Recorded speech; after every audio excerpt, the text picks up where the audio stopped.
একটা মানুষ ঠিক কতটা অসহায় হলে নিজের 29 বছর বয়সে এসে আয়নার সামনে দাঁড়িয়ে নিজেকেই প্রশ্ন করে যে আমি আসলে কে। ছেলেটা ছোটবেলায় ইঞ্জিনিয়ার হওয়ার স্বপ্ন দেখেছিল, কিন্তু পরিবারের জন্য সেই স্বপ্ন কবর দিয়েছে। তারপর জীবনও তাকে একসময় শূন্য হাতে ফিরিয়ে দেয়। ফলে জীবনের সেই মুহূর্তে তার কাছে না ছিল কোনো স্বপ্ন, না ছিল কোনো লক্ষ্য, আর না ছিল সামনে এগিয়ে যাওয়ার কোনো কারণ। কিন্তু ঠিক তখনই তার জীবনে আসে একটা মেয়ে, যে মেয়েটা তাকে নতুন করে বাঁচতে শেখায়, তাকে বিশ্বাস করায় যে সেও কারো কাছে বিশেষ হতে পারে, সেও কাউকে ভালোবাসতে পারে। কিন্তু ভাগ্য যেন তাদের ভালোবাসা মেনে নিতে রাজি ছিল না। একসময় সেই মেয়েটাই আবারও তাকে এমন এক সিদ্ধান্তের সামনে দাঁড় করিয়ে দেয় যেখানে তাকে ভালোবাসা আর জীবনের উদ্দেশ্যের মধ্যে একটাকে বেছে নিতে হবে। আর তারপর একটা সম্পর্ক ভেঙে যায়, একটা স্বপ্ন ভেঙে যায়, আর একটা পরিবার ভেঙে যায়। আর এখানেই এক অতি সাধারণ একটা ছেলে ধীরে ধীরে এমন এক মানুষে পরিণত হয় যার জন্য পুরো শহর পর্যন্ত রাস্তায় নেমে আসে। কিন্তু প্রশ্ন হলো, যেই ছেলেটা নিজের জীবনের কোনো উদ্দেশ্য খুঁজে পাচ্ছিল না, সে হঠাৎ করে হাজার মানুষের অনুপ্রেরণা হয়ে উঠলো কিভাবে? আর যেই মেয়েটা একজন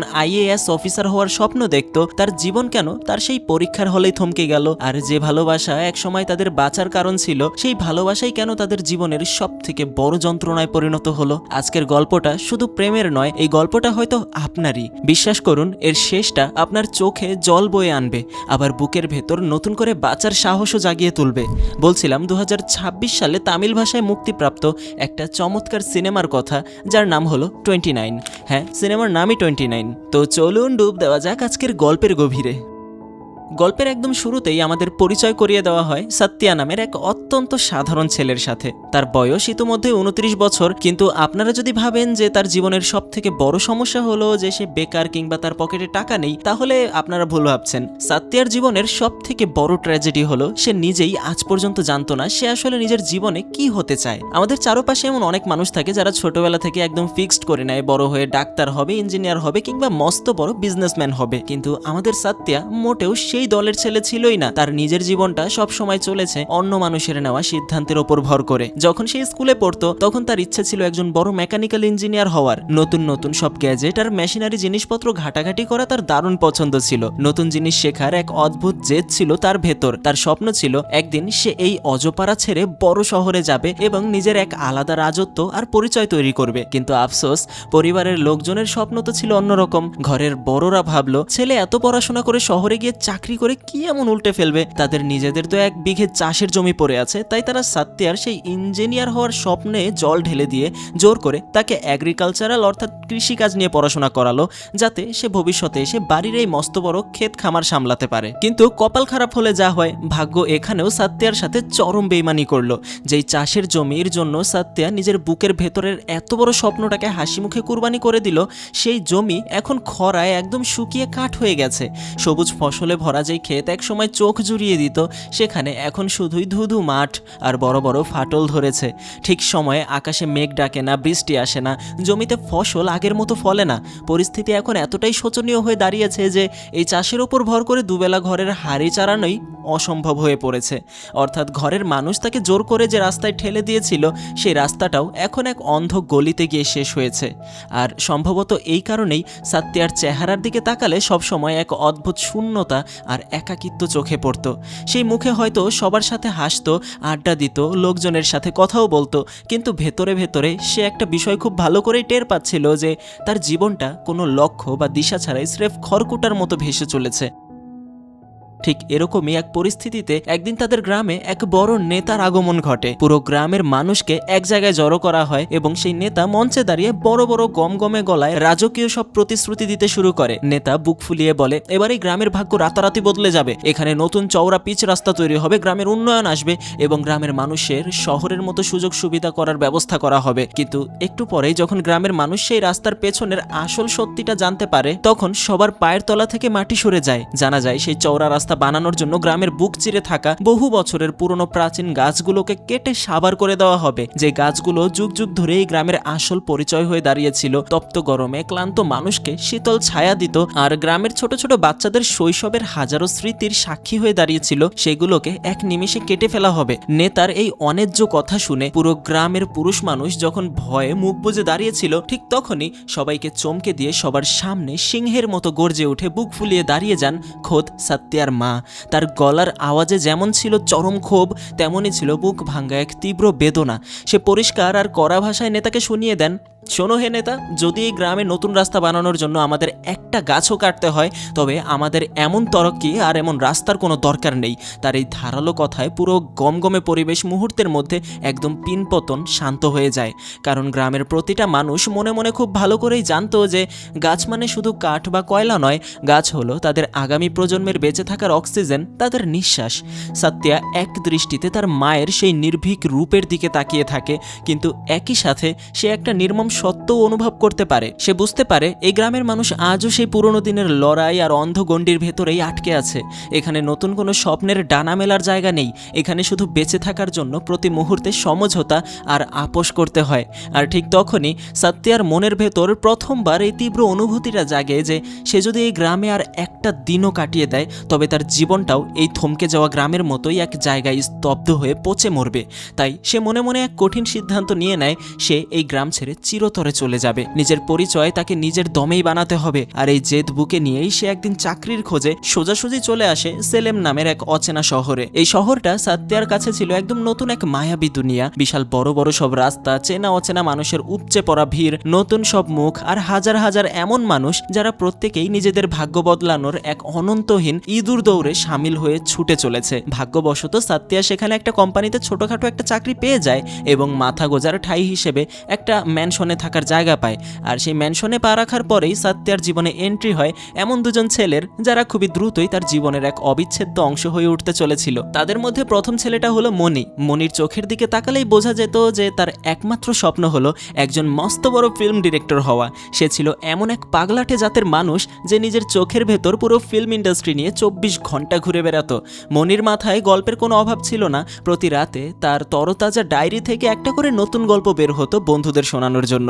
সে ইতোমধ্যেই শহরের নামি দামি ডজনখানেক প্রডিউসারের অফিসের দরজায় জুতো খইয়ে ফেলেছে, নিজের রক্ত জল করা স্ক্রিপ্ট শুনিয়েছে, কিন্তু প্রতিবারই তার কপালে জুটেছে শুধুমাত্র রিজেকশন আর চরম হতাশা। উপরন্তু মনির ব্যক্তিগত জীবনটাও ছিল ভাঙা কাচের মতো। সে যে মেয়েটিকে নিজের জীবনের চেয়েও বেশি ভালোবাসতো, সে তাকে মাঝ রাস্তায় একা ফেলে অন্য কারো হাত ধরে চলে গেছে। কিন্তু মনি আজও সেই পুরনো সম্পর্কের মায়া আর স্মৃতি থেকে নিজেকে মুক্ত করতে পারেনি। তাই প্রতি রাতে সে আকণ্ড মদ গিলত, বন্ধুদের সামনে নিজের সেই এক্স গার্লফ্রেন্ডের পুরনো কাসুন্দি ঘাটতো আর ডুকরে কেঁদে উঠে সেই একই দুঃখের কাহিনী বারবার শোনাতো। সাত্যার মাঝে মাঝে মনির এই পাগলামি দেখে মনে হতো মনি বোধহয় তার সেই গার্লফ্রেন্ডের চেয়েও তার রেখে যাওয়া যন্ত্রণাদায়ক স্মৃতিগুলোকে বেশি ভালোবাসে। আর তাদেরই সেই ম্যাচে থাকা দ্বিতীয় ছেলেটা হলো বসন্ত। বসন্তর পুরো পৃথিবীটা আবর্তিত হতো স্রেফ একটা মেয়েকে কেন্দ্র করে, যে কিনা ব্যাঙ্গালোরে থাকতো। সে মেয়েটাকে অন্ধের মতো বেপরোয়া ভালোবাসতো। ভালোবাসাটা এতটাই একতরফা আর তীব্র ছিল যে সামনের মানুষটা আদতেও তার এই নিখাত ভালোবাসার যোগ্য কিনা সেই বাস্তব বিচার করার মতো ক্ষমতাও বসন্তর ছিল না। তার জীবনের তখন একটা মাত্রই লক্ষ্য যে কোনো উপায়ে ব্যাঙ্গালোরে একটা চাকরি জোগাড় করা, যাতে সে তার ভালোবাসার মানুষের একটু কাছাকাছি গিয়ে থাকতে পারে। রাতের বেলা মেসে শুয়ে শুয়ে এই দুজনকে দেখে সাত্যা প্রায়শই এক গভীর চিন্তার সাগরে ডুব দিত। সে ভাবত এখানে একটা ছেলে নিজের ভেঙে যাওয়া পুরনো ভালোবাসার স্মৃতি আঁকড়ে ধরে বেঁচে থাকার লড়াই করছে, আর অন্য ছেলেটা নিজের ভালোবাসাকে ছোঁয়ার জন্য জান প্রাণ লড়িয়ে দিচ্ছে। কিন্তু সে আসলে এই শহরে কার জন্য কিসের টানে বেঁচে আছে? তার তো নিজের বলতে কোনো বড় স্বপ্ন নেই, বুকে চেপে রাখা কোনো জেদ নেই, এমনকি সামনে এগিয়ে যাওয়ার মতো কোনো সুনির্দিষ্ট লক্ষ্যও নেই। শুধু তাই নয়, বন্ধুদের মতো তার জীবনে এমন কোনো মেয়েও ছিল না যার কাছে গিয়ে সে নিজের মনের লুকানো কথাগুলো একটু খুলে বলবে। সত্যি বলতে আজ পর্যন্ত কোনো মেয়ের সাথে সামনাসামনি দাঁড়িয়ে দুটো ভালো কথা বলার মতো সাহস বা সুযোগ কোনোটাই সাত্যার হয়ে ওঠেনি। আর ঠিক এই কারণেই যখনই সে একা থাকতো, নিজের সাথে নিজের অনর্গল কথা বলে যেত, নিজের ভেতরের অন্তরাত্মাকে একা একাই হাজারটা প্রশ্ন করত এবং নিজেই আবার সেই প্রশ্নগুলোর গোলকধাঁধায় উত্তর খোঁজার এক ব্যর্থ চেষ্টা করত। কিন্তু কথায় আছে না, ভাগ্য যখন মানুষের জীবনে নতুন কোনো পাতা উল্টাতে যায়, তখনই পরিস্থিতি রাতারাতি বদলে যায়। সাত্যার জীবনেও ঠিক তেমনই একটা ঝড় আসতে চলেছিল। একদিন আচমকাই তাদের অফিসে একটা নতুন মেয়ের এন্ট্রি হয়, যার নাম ছিল বিজয় লক্ষ্মী। প্রথমবার বিজয় লক্ষ্মীকে দেখা মাত্রই সাত্যার বুকের ভেতর এমন কিছু একটা তোলপাড় হয়ে গেল, যা তার এই দীর্ঘ 29 বছরের জীবনে আগে কখনো হয়নি। এটা কি প্রথম নজরের নিখাত প্রেম ছিল, নাকি কেবলই তার তীব্র সাময়িক আকর্ষণ? সেটা সাত্যা নিজেও স্পষ্ট বুঝতে পারছিল না। তবে একটা বিষয় একদম জলের মতো পরিষ্কার ছিল, এই লক্ষ্মী নামের মেয়েটি তার জীবনে আসার পর সাত্যার চেনা পৃথিবীটা আর আগের মতো সহজ সরল থাকার পাত্র নয়। কিন্তু প্রথম মোলাকাতেই তাদের মধ্যে একটা মস্ত বড় ভুল বুঝাবুঝি হয়ে বসে। ঘটনাটা ঘটে অফিসের সিঁড়িতে। সত্যা ভদ্রতার খাতিরে লক্ষ্মীকে আগে যাওয়ার জন্য একটু সাইড দিয়ে রাস্তা ছেড়ে দিয়েছিল, কিন্তু লক্ষ্মী বিষয়টাকে একদম উল্টাভাবে নেয়। তার মনে হয় এই ছেলেটা বোধহয় ইচ্ছা করেই তাকে সাইড দিয়ে পেছন থেকে আর চোখে ঘাড় বাঁকিয়ে ঘুরছে বা নোংরা নজরে দেখছে। লক্ষ্মীর চোখের সেই তীব্র সন্দেহের চাহনি সত্যা খুব ভালো মতো পরিষ্কার দেখে ফেলে এবং এই ছোট্ট ঘটনাটা তার মনের ভেতর তীরের মতো গিয়ে বিধে। সত্যা ভেতরে ভেতরে ভীষণ আঘাত পায়, কারণ সে তার কল্পনাতেও ভাবেনি যে কোনো মেয়ে তাকে নিয়ে এতটা সস্তা আর নোংরা চিন্তা করতে পারে।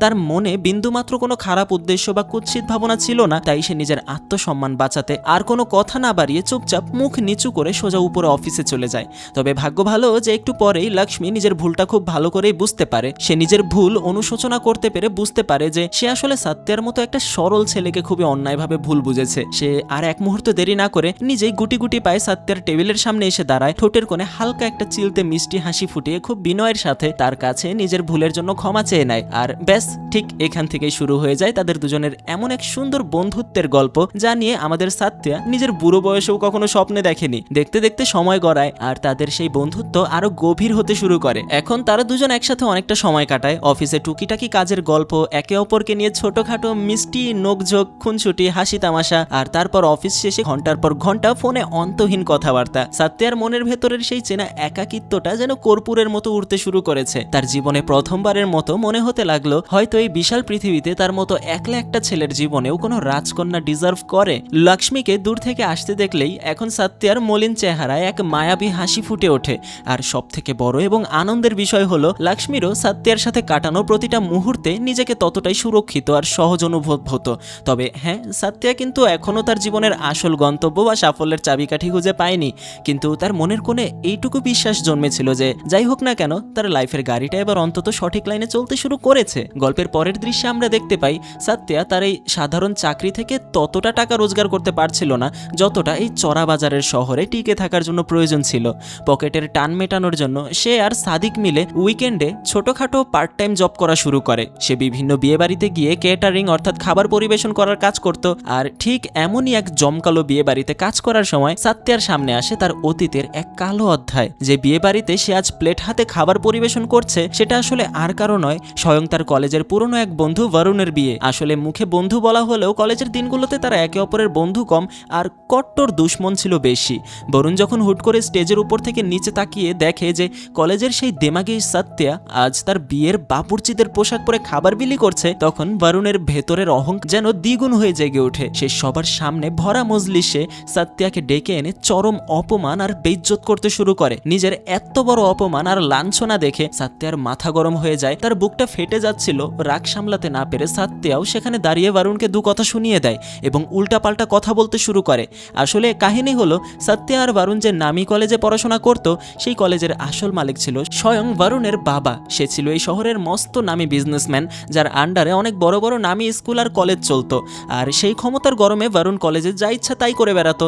কলেজের দিনগুলোতে একদিন কোনো এক অন্যায়ের প্রতিবাদ করতে গিয়ে সত্যা একাই বরুণকে কুত্তার মতো পিটিয়ে একদম হাসপাতালে পাঠিয়ে দিয়েছিল। ব্যাস, পলিটিশিয়ান আর বিজনেসম্যানের ছেলে বলে কথা, মুহূর্তের মধ্যে পুরো এলাকার পঞ্চায়েত আর মতব্বরেরা দলবল নিয়ে সত্যার বাড়ির সামনে এসে হাজির হয়। তারা হুকুম দেয় যদি সত্যা এই গ্রামে থাকতে চায় তবে তাকে ভরা পঞ্চায়েতে বরুণের পায়ে ধরে ক্ষমা চাইতে হবে। কিন্তু আমাদের সত্যের মা ছিলেন একদম অন্য ধাতুতে গড়া মানুষ। তিনি অন্যায়ের কাছে মাথা নত করার পাত্রী ছিলেন না। তিনি পঞ্চায়েতের মুখের ওপর সাফ জানিয়ে দেন যে সত্যা কোনো ভুল করেনি, সে অন্যায়ের প্রতিবাদ করেছে মাত্র, তাই সে কোনো অবস্থাতেই কারো কাছে ক্ষমা চাইবে না।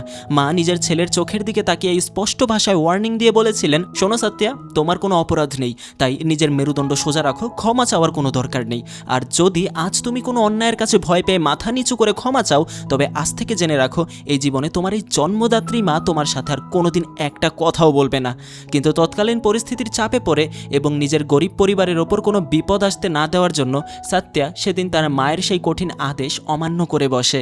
সে সবার সামনে গিয়ে বরুণের কাছে হাত জোর করে ক্ষমা চেয়ে নেয়। নিজের চোখের সামনে ছেলের এই কাপুরুষতা আর আদর্শচ্যুত হওয়া দেখে সত্যার মায়ের মনে এমন এক তীব্র ঘৃণা আর অভিমান জন্মায় যে তিনি সেই মুহূর্ত থেকে সত্যার সাথে কথা বলা চিরতরে বন্ধ করে দেন। দেখতে দেখতে দীর্ঘ 4টা বছর পার হয়ে গেছে, কিন্তু সাত্যার মাঝ পর্যন্ত তার ছেলের সাথে একটা সিঙ্গেল বাক্য বিনিময়ও করেননি। মায়ের এই বুক ভাঙ্গা নীরবতা আর অভিমান সাত্যাকে ভেতর থেকে প্রতিদিন তিল তিল করে কুরে কুরে খাচ্ছিল। সে এই এক বুক কষ্ট আর অনুশোচনা নিয়ে সবসময় একা চুপচাপ বসে থাকতো।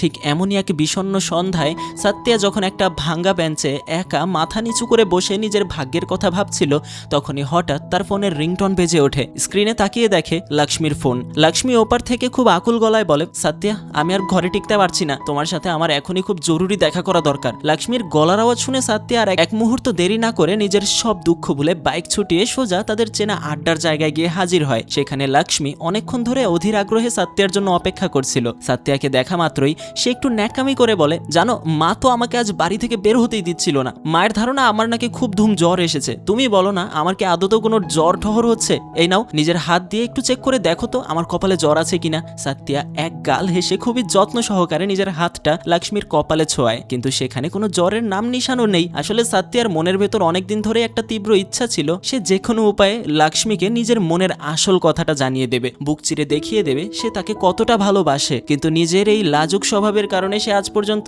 সেই ম্যাজিক্যাল লাইনটা মুখ ফুটে বলতে পারেনি। সে মনে মনে আসলে একটা খুব সুন্দর রোমান্টিক আর নিরিবিলি জায়গা খোঁজ করছিল, যাতে পরিবেশটা একদম নিখুঁত হলে সে লক্ষ্মীর হাত দুটো নিজের হাতের মুঠোয় নিয়ে প্রপোজ করতে পারে। ঠিক তখনই তাদের এই রোমান্টিক মুহূর্তের মাঝখানে হঠাৎ করে এক বুড়ি গজরা ফুলের মালা বিক্রি করতে তাদের সামনে এসে হাজির হয়। বুড়ি সাত্যার মুখের দিকে তাকিয়ে একগাল হেসে বলে, ও বাবু, এই সুগন্ধি ফুলের মালাটা নাও না। এই তাজা ফুলের মালাটা যখন তুমি তোমার এই রূপবতী প্রেমিকার চুলে নিজের হাতে গুজে দেবে না, তখন দেখবে তোমার এই ভালোবাসার মানুষটাকে দেখতে আরো কত বেশি খাসা আর সুন্দর লাগছে। বুড়ির এই কথা শুনে সাত্যা কেমন যেন অপ্রস্তুত হয়ে পড়ে এবং লোকলজ্জার ভয়ে হঠাৎ করে রেগে গিয়ে বুড়িকে ওখান থেকে চলে যেতে বলে। সাত্যার এই বোকা চাতুর্য আর কাপুরুষতা দেখে লক্ষ্মী আর নিজের রাগ ধরে রাখতে পারলো না।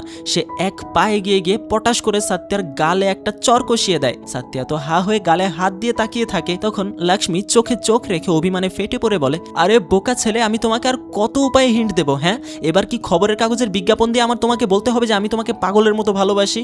তোমার কি সামান্য আক্কেলটুকু নেই যে একটা মেয়ে কখনো কোনো ছেলেকে নিজে থেকে সোজাসুজি প্রপোজ করে না?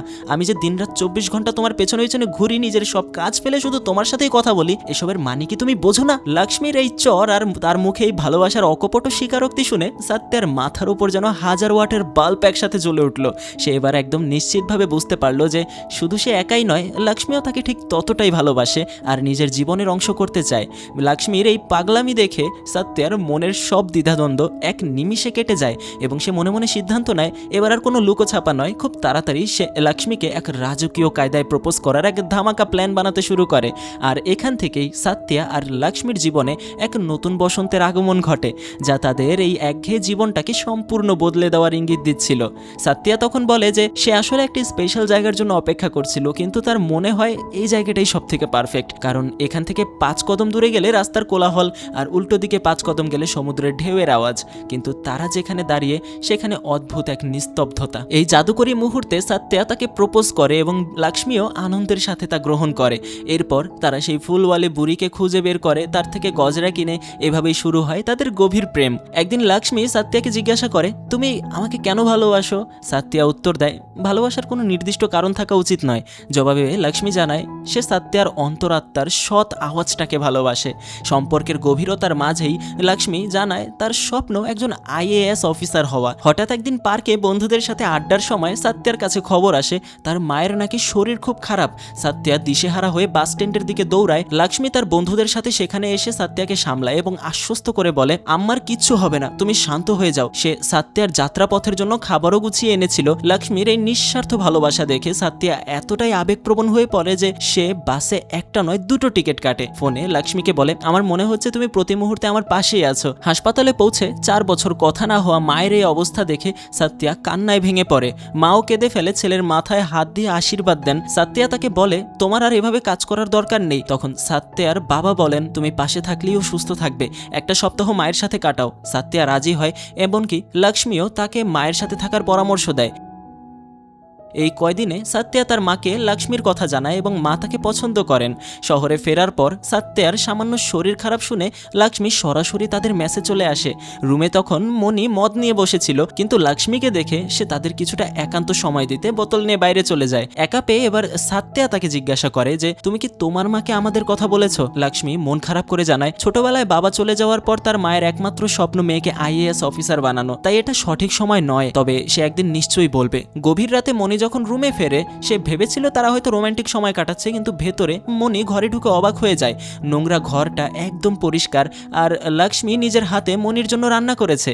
3 বছর পর ঘরের খাবার খেয়ে মনি তৃপ্তি পায় এবং লক্ষ্মীকে নিজের বোন বলে ডাকে। মনি তাদের সম্পর্কের প্রশংসা করলেও নিজের অতীত থেকে এক কড়া সত্য মনে করিয়ে দেয়। সে বলে শুরুতে সব ভালো লাগলেও একসময় পরিবার বা ভবিষ্যৎ সামনে এসে দাঁড়ালে মেয়েরা ছেলেদের ছেড়ে চলে যায়। তুমি যদি সাত্যাকে মাঝ রাস্তায় ছেড়ে দাও আমি কিন্তু তোমাকে ছাড়বো না, এখনো ভাবার সময় আছে, ভেবে নাও। মনির এই কথাগুলো লক্ষ্মীর মনে গভীরভাবে দাগ কাটে। সে বুঝতে পারে ভালোবাসার অতি সহজে সে নিজের আইএএস হওয়ার স্বপ্নটাকে অবহেলা করছে। নিজের ক্যারিয়ার বাঁচাতে সে চাকরি ছাড়ার সিদ্ধান্ত নেয়। ব্রেক টাইমে সে সাত্যাকে এই কথা জানালে সাত্যা কিছুটা ক্ষোভের সাথে বলে এটা শুধু তোমার একার সিদ্ধান্ত হতে পারে না, আমি তোমার কাছের মানুষ। কিন্তু লক্ষ্মী স্পষ্ট জানিয়ে দেয় ভালোবাসা নিজের জায়গায় আর স্বপ্ন নিজের জায়গায়। সে শুধু পড়াশোনায় মন দিতে চায়। তবে সাত্যার মন রাখতে অফিসে সবার সামনে সে ঘোষণা করে দেয় যে তারা একে অপরকে ভালোবাসে। চাকরি ছেড়ে লক্ষ্মী আইএএস পরীক্ষার প্রস্তুতিতে ডুবে যায়, যার ফলে তাদের কথাবার্তা অনেক কমে আসে। সাত্যার পুরো পৃথিবী ছিল লক্ষ্মীকে কেন্দ্র করে, তাই হুট করে সে ভীষণ একা আর দিশেহারা হয়ে পড়ে। কিছুদিন পর লক্ষ্মীর প্রিলিমিনারি পরীক্ষা খুব দারুণ হয়। 4 মাস পর মেন্স পরীক্ষা। এর মাঝে লক্ষ্মী সাত্যাকে তার প্রিয় হিন্দি শিক্ষিকা গায়ত্রী ম্যাডামের সাথে দেখা করাতে নিয়ে যায়। গায়ত্রী ম্যাডাম তাদের সম্পর্কটা সমর্থন করে বলেন সবসময় একসাথে থাকার বাহানা না খুঁজে নিজেদের ক্যারিয়ারের দিকে নজর দাও, সম্পর্কটাকেও সাথে নিয়ে চলো। গায়ত্রী ম্যাডামকে এই রাতেই ফ্ল্যাটের বাইরে যেতে হতো, কিন্তু হোটেলের রুমটা সকাল 11টা পর্যন্ত বুকিং ছিল। বাইরে তুমুল বৃষ্টি হওয়ায় তিনি সাত্যা আর বিজয় লক্ষ্মীকে রাতের জন্য সেই হোটেল রুমে থেকে যেতে বলেন। হোটেলে ঢুকে লক্ষ্মী কিছুটা নার্ভাস ফিল করছিল, তাই সে মায়ের সাথে অনর্গল কথা বলার নাটক করতে থাকে। ফোন রাখার পর সাত্যার মন খারাপ হয়। সে ক্ষোভের সাথে বলে তার মানে তুমি কি আমাকেও বিশ্বাস করো না? অটোতে একা যাওয়ার সময় নিরাপদ থাকার জন্য ফোনে কথা বলার এই আইডিয়া তো আমি তোমাকেই দিয়েছিলাম, আজ আমার সাথে তুমি সেই ট্রিক খাটাচ্ছ। লক্ষ্মী সাত্যার চোখের দিকে তাকিয়ে শান্ত গলায় স্বীকার করে হ্যাঁ তুমি একদম ঠিক বলছো। এখান থেকেই গল্পে এক নতুন মনস্তাত্ত্বিক টান টান উত্তেজনা তৈরি হয়। সে আরো বলে এই মুহূর্তে আমার তোমার উপর বিন্দুমাত্র কোনো ভরসা নেই। যখন হোটেলের রিসেপশন থেকে তোমাকে এই রুমের চাবিটা দেওয়া হচ্ছিল তখন আমি ওপর থেকে খুব ভালো করে নোটিস করেছি যে তুমি চাবিটা নিয়ে তড়িঘড়ি করে নিচে চলে গেলে, আর আমি ওপর থেকে পরিষ্কার দেখেছি যে নিচে একটা বড় মেডিকেল শপ বা ওষুধের দোকান আছে। আমার খুব ভালো করেই জানা আছে যে তুমি নিচে কেন গিয়েছিলে। ওখান থেকে তুমি নিশ্চয়ই আজ রাতের জন্য কোনো ব্যবস্থা করার জন্যই তুমি সেগুলো কিনতে গিয়েছিলে। মূলত লক্ষ্মী এখনই এইসব বিষয়ে যেতে চায় না, বিয়ের পর সে এইসবে যেতে চায়, কিন্তু এই বিষয়টা নিয়ে তার উপরেই অবিশ্বাস, এটা খুব খারাপ একটা জিনিস। লক্ষ্মীর মুখ থেকে নিজের চরিত্র নিয়ে এমন একটা সস্তা আর কুৎসিত সন্দেহের কথা শুনে সাত্যার মনের ভেতর যেন আকাশ ভেঙে পড়ে। তার পুরো বুকটা অভিমানে আর অপমানে ফেটে যাচ্ছিল। সে আর কোনো কথা না বাড়িয়ে খুব ধীর শান্ত পায়ে লক্ষ্মীর একদম সামনে গিয়ে দাঁড়ায় এবং নিজের পকেট থেকে সেই জিনিসটা বের করে লক্ষ্মীর হাতের ওপর তুলে দেয়, যেটা এতক্ষণ ধরে সে লুকিয়ে নিচ থেকে কিনে এনেছিল। সাত্যা অত্যন্ত ভারী আর ভাঙ্গা গলায় বলে তুমি নিচে যে মেডিকেল শপটা দেখছো না, ঠিক তার পাশে একটা ছোট্ট গয়নার দোকানও ছিল। বিকেলে যখন তুমি ওই সুন্দর ট্র্যাডিশনাল লেহেঙ্গাটা পরে আমার সামনে এসে দাঁড়িয়েছিলে তখন আমার মনে হয়েছিল এই লেহেঙ্গাটার সাথে কানে পরার মতো একজোড়া মানানসই ঝুমকো হলে তোমাকে আরো কত বেশি সুন্দর লাগতো। আমি নিচে স্রেফ তোমার জন্য এটা কেনার জন্যই গিয়েছিলাম। সাত্যার হাতের ওপর রাখা সেই চকচকে সুন্দর ঝুমকো জোড়াটার দিকে তাকিয়ে লক্ষ্মী এক নিমিষেই স্তব্ধ হয়ে যায়। নিজের এত বড় ভুল আর নোংরা মানসিকতার কথা বুঝতে পেরে তার নিজের ভেতর এক তীব্র অপরাধ বোধ আর অনুশোচনা কাজ করতে শুরু করে। সে মনে মনে খুবই লজ্জিত বোধ করে যে সে এমন একটা হীরের টুকরো আর পরিষ্কার মনের মানুষটাকে এতটা সস্তা উপায়ে সন্দেহ করে বসলো। লক্ষ্মী আর এক মুহূর্ত দেরি না করে সাত্যার হাত দুটো জড়িয়ে ধরে চোখের জল ফেলে নিজের ভুলের জন্য বারবার ক্ষমা চাইতে থাকে। এরপর রাতের সেই বিষণ্ণ পরিবেশ আর বাইরে হতে থাকা তুমুল বৃষ্টির মাঝে তারা দুজনে একা এক ঘরে বন্দী হয়ে পড়ে। লক্ষ্মী সাত্যাকে জড়িয়ে ধরে আবেগী গলায় বলে তুমি যদি ভেবে থাকো আমি তোমাকে ভালোবাসি না বা তোমার উপর আমার বিশ্বাস নেই, তবে চলো আজ রাতে আমরা দুজনে আমাদের জীবনের সব থেকে সুন্দর কিছুটা সময় একসাথে পার করেই করেই ফেলি। সাত্যা প্রথমে নিজের ভেতরের আবেগ আর উত্তেজনাকে সামলানোর জন্য আপ্রাণ চেষ্টা করছিল, নিজের মনকে বোঝানোর অনেক চেষ্টা করছিল, কিন্তু শেষমেশ তার সেই তীব্র টানের কাছে তাদের দুজনের সব বাঁধ ভেঙে যায়। আর এভাবেই তারা দুজনে জীবনের সব গণ্ডি পেরিয়ে সেই রাতের প্রতিটা মুহূর্ত একে অপরের বাহুডোরে কাটিয়ে দেয়। মাঝরাতের পর তারা দুজন যখন বিছানায় পাশাপাশি শুয়েছিল, তখন লক্ষ্মী খুব আদরে গলায় সাত্যাকে বলে, জানো সাত্যা, আমি শুধু তোমার জন্য নিজের ডায়েরিতে একটা খুব সুন্দর কবিতা লিখেছি, শুনবে? কিন্তু ততক্ষণে সারাদিনের ক্লান্তি আর মানসিক ঝড়ের পর সাত্যা এক গভীর ঘুমে তলিয়ে গেছে।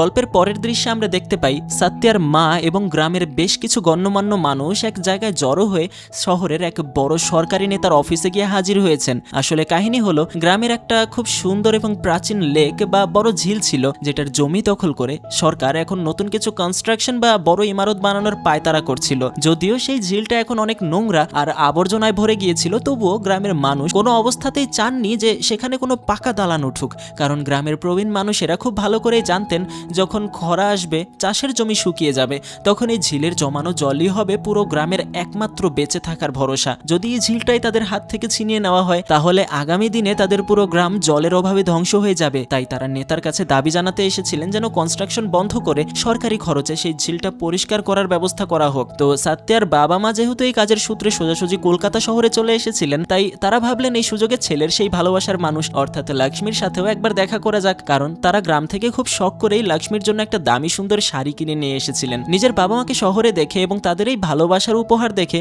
সাত্যার মনটা খুশিতে ভরে ওঠে। সে আর এক সেকেন্ডও নষ্ট না করে সাথে সাথে লক্ষ্মীর ফোনে কল লাগাতে শুরু করে, কিন্তু দুর্ভাগ্যবশত তখন লক্ষ্মী পড়াশোনায় এতটাই মগ্ন ছিল যে সাত্যার ফোনটা দেখতেই পায়নি, কলটাও রিসিভ করেনি।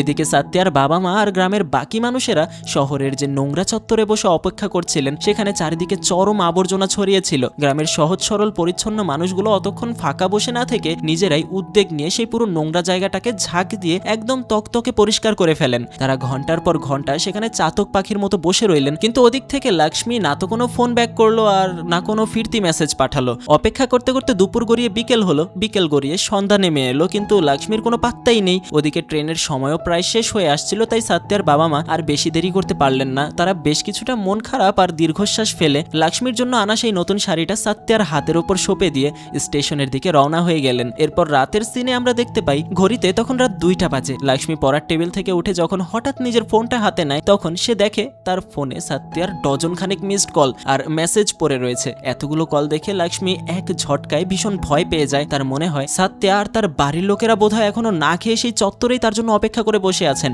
সে আর এক মুহূর্ত না ভেবে রাতের বেলাতেই একা ছুটে সোজা সাত্যের কাছে হাজির হয়। সে সাত্যের সামনে দাঁড়িয়ে খুবই আকুল হয়ে ক্ষমা চাইতে শুরু করে যে তার পড়াশোনার জন্য সে ফোনটা খেয়াল করতে পারেনি। সাত্যা তখন এক কোণে রাখা সেই নতুন শাড়িটার দিকে আঙুল দিয়ে খুব ঠান্ডা আর ধারালো গলায় বলে, তোমাকে আর অত নাটক করে ক্ষমা চাইতে হবে না লক্ষ্মী। এই দেখো, আমার মা তোমার জন্য কত শখ করে এক শাড়িটা গ্রাম থেকে বয়ে নিয়ে এসেছিল, সেটা ওখানেই পড়ে আছে। ঠিক এই কথোপকথনের মাঝেই সাত্যা একটা বিষয় খুবই তীক্ষ্ণভাবে নোটিস করে যে লক্ষ্মী আগে সবসময় সাত্যার মাকে খুবই আপন করে শাশুড়ি মা বলে ডাকতো, সে আজ হঠাৎ করেই তাকে সাত্যার মা বলে সম্বোধন করছে। লক্ষ্মীর মুখে এই সামান্য শব্দের পরিবর্তন সাত্যার বুকের ভেতর তীরের মতো গিয়ে বেঁধে। সাত্যার মনে হতে থাকে লক্ষ্মী এখন IAS অফিসার হওয়ার লোভে তাকে আর তার পরিবারকে নিজের জীবন থেকে ইগনোর করতে শুরু করেছে। সে আসলে এখন এক আলাদা রাজকীয় রাস্তা বেছে নিতে চাইছে। অপমানে আর রাগে অন্ধ হয়ে সাত্যা তখন নিজের সব ভদ্রতার সীমা হারিয়ে ফেলে। সে লক্ষ্মীর ওপর চিৎকার করে তাকে ধমকের সুরে কথা বলতে শুরু করে।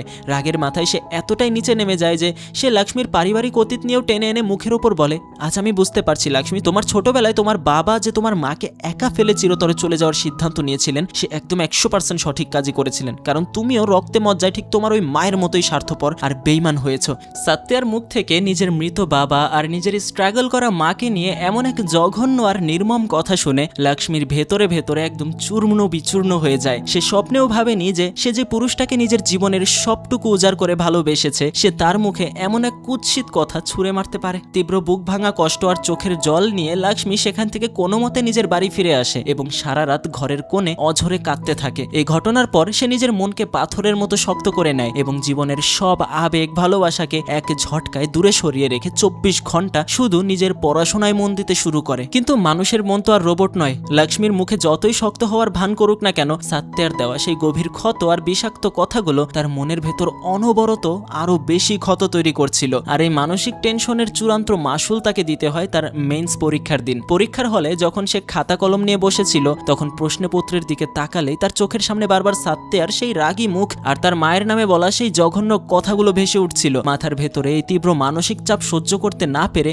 পরীক্ষার মাঝপথেই লক্ষ্মী হঠাৎ করে সিট থেকে ধপাস করে মেঝেতে পড়ে অজ্ঞান হয়ে যায়। অন্যদিকে এই ব্রেকআপের পর সাত্যার জীবনেও যেন এক চরম দেউলিয়া দশা নেমে এসেছে। তার এখন নিজের ক্যারিয়ার, নিজের অফিস, নিজের পরিবার বা নিজের ভবিষ্যৎ কোনো কিছু নিয়ে বিন্দুমাত্র কোনো মাথা ব্যথা বা চিন্তা নেই। সে 24 ঘন্টা একটা জ্যান্ত লাশের মতো শুধু আর শুধু লক্ষ্মীর স্মৃতি আর তার দেওয়া অপমানের ঘোরের মধ্যেই ডুবে থাকতো। ঠিক এমনই এক বিষণ্ণ দিনে হঠাৎ করে সাত্যার ফোনে লক্ষ্মীর কল আসে। লক্ষ্মী খুবই দুর্বল আর ভাঙা গলায় সাত্যাকে বলে, সাত্যা, আমি এই মুহূর্তে খুবই বিপদে আছি, তুমি প্লিজ জলদি এসে আমাকে এখান থেকে নিয়ে যাও। লক্ষ্মীর গলার আওয়াজ শুনে সাত্যা আর 1 সেকেন্ডও দেরি না করে বাইক ছুটিয়ে সোজা তার কাছে গিয়ে হাজির হয়।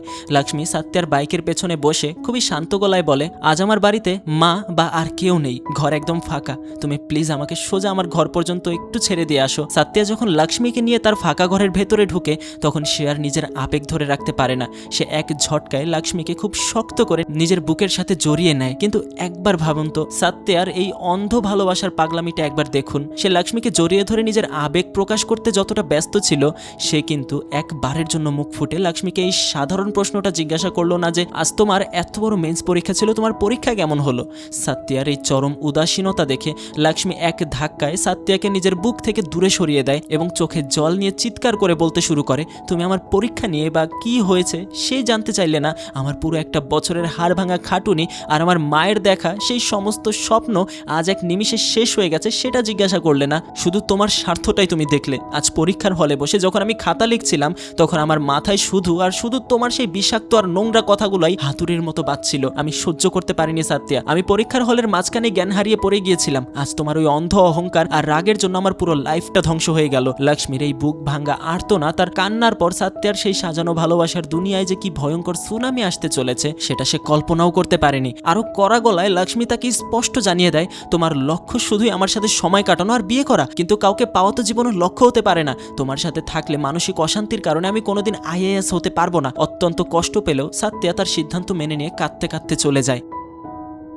দেখতে দেখতে 6টা মাস কেটে যায়। সাত্যা চাকরি ছেড়ে দাড়ি দুড়ি বাড়িয়ে পুরোপুরি দেবদাস হয়ে গেছে, একদম কবির সিং এর মতো। সে বরুণের বাবার অধীনে থাকা কলেজে গিয়ে ব্যাপক মারপিট করে নিজেকে জখম করে এবং অন্যদেরও পেটায়। বন্ধু মনি তার সাথে মদ খেতে খেতে বলে, আসল সমস্যা কলেজ নয়, তুই এখনো লক্ষ্মীকে ভুলতে পারিসনি রে। ইতিমধ্যে সাত্যা জানতে পারে বরুণের বাবার কলেজটা বেআইনিভাবে ঝিল বা লেকের জায়গা দখল করে তৈরি হয়েছিল।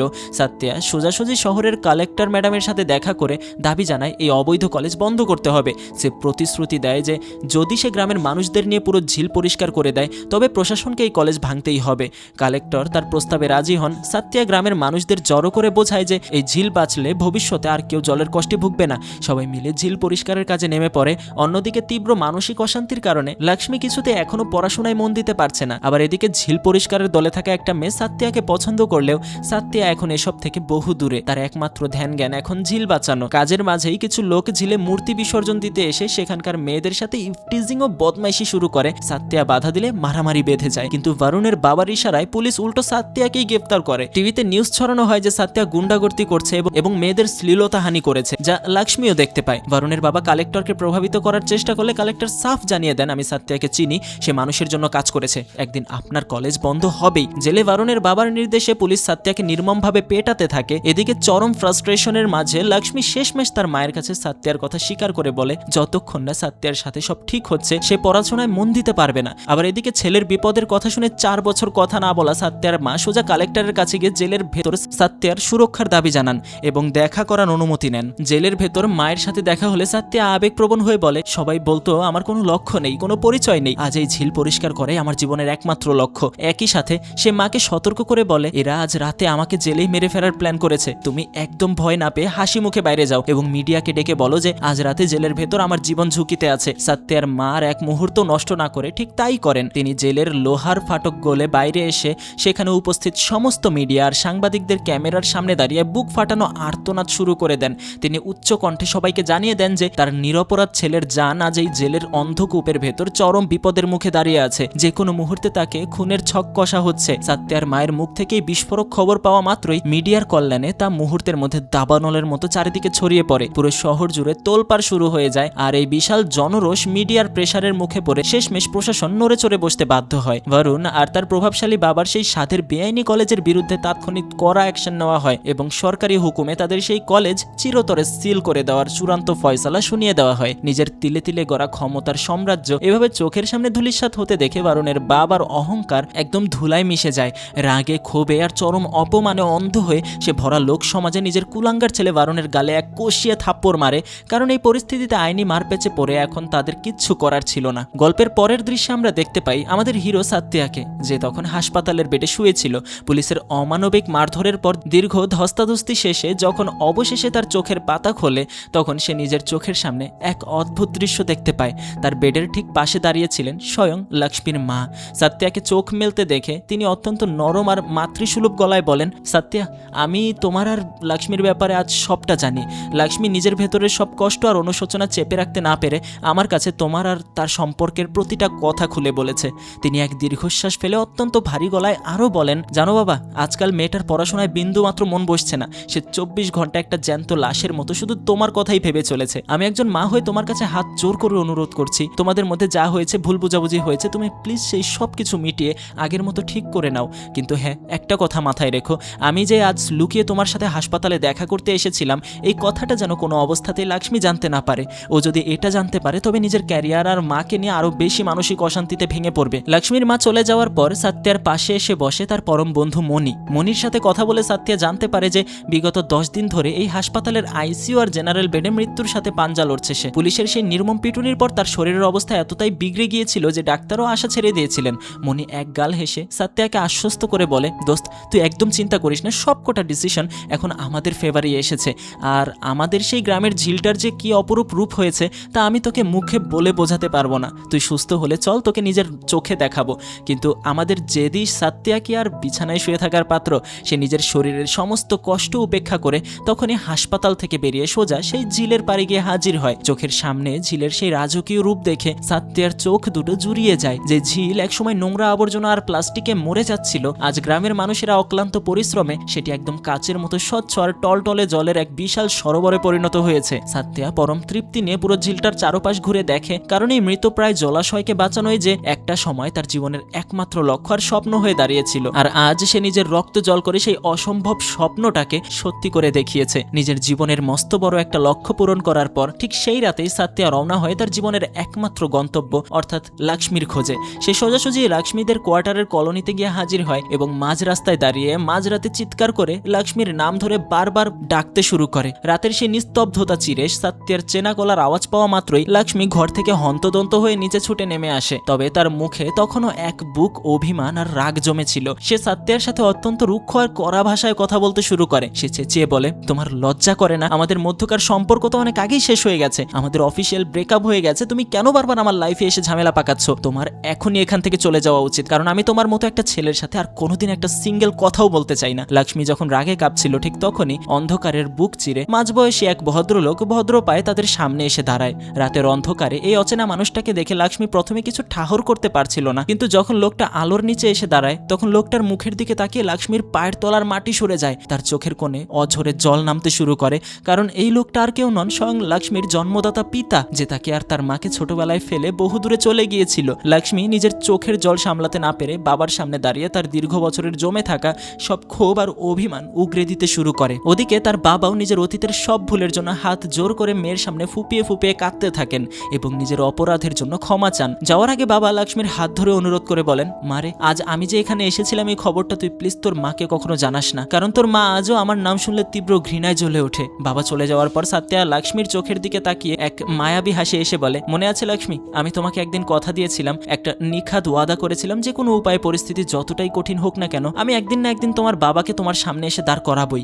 আজ আমি সেই ওয়াদা পূরণ করলাম। আর মূলত এখানে এই বিষয়টার পেছনে সত্যা কি কি করেছিল এই বিষয় নিয়ে আমার তেমন কিছু জানা নেই, সিনেমার গল্পটা এভাবে এগিয়েছে। তো পরবর্তীতে চমকের পর চমক দেখে লক্ষ্মীর ভেতরের রাগ ধীরে ধীরে বরফের মতো গলে যেতে থাকে। সে বুঝতে পারে সত্যা মুখে যাই বলুক না কেন সে আজও তাকে নিজের জীবনের চেয়েও বেশি ভালোবাসে। সত্যা তখন লক্ষ্মীকে নিজের কাছে টেনে অত্যন্ত গভীর আর দূরদর্শী কিছু কথা বলে যা লক্ষ্মীর মনের ভেতরের সব অন্ধকার দূর করে দেয়। সত্যা শান্ত গলায় বলে, লক্ষ্মী তুমি আজ পর্যন্ত নিজের জীবনে ক্যারিয়ার নিয়ে যতগুলো কঠিন ডিসিশন নিয়েছো তার সবকটাই নিখুঁত আর সেরা ছিল। তুমি আমার থেকে দূরত্ব বজায় রেখেছো, দিল্লি গিয়ে আইএএস পরীক্ষার জন্য দিনরাত এক করে পড়াশোনা শুরু করেছো, এই সবটাই একদম ঠিক ছিল। কিন্তু তুমি নিজের লাইফে একটা মস্ত বড় আর সব থেকে ফালতু ডিসিশন নিয়েছো, আর সেটা হলো আমাদের ওই সামান্য ঝগড়ার জেদ ধরে তুমি নিজের পড়াশোনাটাই মাঝপথে করা ছেড়ে দিয়েছো। তোমাকে পড়তেই হবে লক্ষ্মী, তোমার নেওয়া বাকি ডিসিশন সমাজ সেদিনই সঠিক বলে মেনে নেবে যেদিন তুমি নিজের যোগ্যতায় একজন আইএএস অফিসার হয়ে লাল বাতির গাড়ি চড়ে এই সমাজের সামনে এসে দাঁড়াবে। গল্পের ট্র্যাকে এর পাশাপাশি আমরা এক হালকা আনন্দের ছোঁয়াও দেখতে পাই। জানা যায় লক্ষ্মীর বাবা আসলে এখন বিদেশে স্থায়ীভাবে বসবাস করেন এবং তিনি বড় বড় সিনেমা ও ফিল্ম ইন্ডাস্ট্রিতে মস্ত বড় ফাইন্যান্সার হিসেবে টাকা ইনভেস্ট করেন। আর সেদিন এইভাবে তার সাথে দেখা করার একমাত্র কারণ ছিল যেন অন্য কেউ তাকে দেখে চিনতে না পারে। এই খবর পাওয়া মাত্রই আমাদের মনির মরাগাঙ্গে যেন নতুন করে জোয়ার আসে। মনি একগাল হেসে বিজয় লক্ষ্মীর বাবার সামনে গিয়ে দাঁড়ায় এবং বুক ফুলিয়ে বলে, স্যার আমিও কিন্তু এই শহরের এক নামি স্ট্রাগলিং ডিরেক্টর, আমার ঝোলায় এমন অনেক দুর্দান্ত ধামাকা স্ক্রিপ্ট আছে যা দিয়ে পুরো বক্স অফিস কাঁপানো যাবে। মনি আর এক মুহূর্ত নষ্ট না করে লক্ষ্মীর বাবাকে নিজের সেই রক্ত জল করা সিনেমার গল্প শোনাতে শুরু করেন, যা শুনে ভদ্রলোক মনে মনে বেশ ইমপ্রেসড হন। এরপর আমাদের এই সিনেমার গল্পটা এক ঝটকায় বেশ কয়েক মাস সামনের দিকে শিফট করে। সময়ের এই ব্যবধানে আমাদের সত্যের জীবনটা তখন আকাশ পাতাল বদলে গেছে। সে এখন আর সেই ভাঙ্গা মনের দেবদাস বা কবির সিং নয়, সে এখন পুরো দেশের তরুণ প্রজন্মের এক মস্ত বড় আইডল উইথ আইকন হয়ে দাঁড়িয়েছে। দেশের বড় বড় জ্বলন্ত সমস্যা, পরিবেশ রক্ষা আর যুব সমাজের অধিকার নিয়ে সে এখন বড় বড় মঞ্চে গমগমে গলায় বক্তব্য রাখে এবং লাখো লাখো মানুষের সামনে তার আদর্শের কথা বলে। অন্যদিকে আমাদের লক্ষ্মীও সত্যের দেওয়া সেই জেদ বুকে চেপে দিনরাত এক করে অবশেষে তার সেই কাঙ্ক্ষিত আইএএস মেন্স পরীক্ষায় বসার সুযোগ পায়। পরীক্ষার হলে বসে যখন একের পর এক সে কঠিন প্রশ্নের উত্তর খুবই আত্মবিশ্বাসের সাথে লিখে যাচ্ছিল, তখনই হঠাৎ প্রশ্নপত্রের একটা বিশেষ প্রশ্নের দিকে চোখ পড়তেই সে এক নিমিষে একদম স্তব্ধ হয়ে যায়। পরীক্ষার খাতায় খোদ পরিবেশ রক্ষা আর যুব আন্দোলনের ওপর একটা বড় প্রশ্ন এসেছে, যা আর কারোর ওপর নয় বরং আমাদের সত্যের সেই মহান লড়াই আর ঝিল বাঁচানোর আন্দোলনের উপর ভিত্তি করে তৈরি করা। নিজের ভালোবাসার মানুষের নাম পরীক্ষার খাতায় মস্ত বড় প্রশ্ন হিসেবে জলজল করতে দেখে লক্ষ্মীর বুকটা একদম অদ্ভুত গর্ব আর সম্মানে ভরে ওঠে। সে অত্যন্ত আনন্দের সাথে নিখুঁতভাবে সেই প্রশ্নটার পুরো উত্তর নিজের খাতায় গুছিয়ে লেখে, যার মূল উত্তরটাই ছিল স্বয়ং তার জীবনের প্রথম প্রেম অর্থাৎ সত্যা। পরীক্ষার হল থেকে বের হওয়া মাত্রই লক্ষ্মী আর এক সেকেন্ডও নিজের আবেগ ধরে রাখতে পারল না। সে তড়িঘড়ি করে ব্যাগ থেকে ফোনটা বের করে সোজা সত্যার নাম্বারে কল লাগিয়ে দেয়। আসলে তাদের এই দীর্ঘ প্রেমের ইতিহাসে একটা ছোট কাজ বকেয়া থেকে গিয়েছিল। লক্ষ্মী যে কবিতাটা শুধু সত্যার জন্য নিজের ডায়েরিতে লিখে রেখেছিল, পরিস্থিতির ফেরে সে আজ পর্যন্ত কবিতাটা তাকে নিজের মুখে শোনাতে পারেনি। ফোনটা কানে নিয়ে লক্ষ্মী ওপার থেকে সত্যার গলার আওয়াজ পাওয়া মাত্রই ঠোঁটের কোণে মায়াবী হাসি ফুটিয়ে অত্যন্ত মিষ্টি সুরে নিজের সেই লুকানো কবিতাটি আবৃত্তি করে শোনাতে শুরু করে। কবিতার প্রতিটি ছন্দে মিশেছিল তাদের 4 বছরের দীর্ঘ বিরহ, কষ্ট, ভুল বুঝাবুঝি আর এক বুক খাঁটি ভালোবাসা। ওপাশ থেকে সত্যও পরম শান্তিতে চোখ বুঝে তার ভালোবাসার মানুষটার মুখে সেই কবিতা শুনতে থাকে।